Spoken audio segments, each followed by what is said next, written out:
அத்தை சாமி கும்பிடு.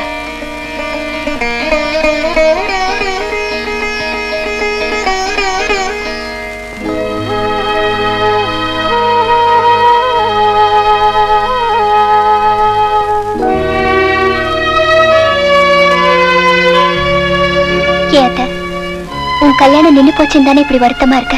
அதெல்லாம் ஒண்ணு இல்லையே, நான் எப்பவும் போலதான் இருக்கேன். எப்படி இருக்க முடியும்? எங்க அப்பா தான் வர்றவங்க கிட்ட எல்லாம் கண்டதா சொல்லி உன் கல்யாணத்தை நிறுத்திக்கிட்டு இருக்காரு. அவர் சொன்னாருன்னா வந்தவங்களுக்கு அறிவுங்க போச்சு. இருந்தாலும் எங்க அப்பனுக்கு ஈவிரக்கமே கிடையாது. ஏய், மரியாதை பேசுறேன். அவரு எனக்கு அண்ணன். ஆமா, நீதான் மெச்சுக்கணும். ஓ, ஏதோ ஏதோ ஏதோ ஒரு மயக்கம், அது எப்படி எப்படி எப்படி வந்தது எனக்கும். இவங்களுக்குள்ள இப்படி ஒரு உறவு இருக்கா?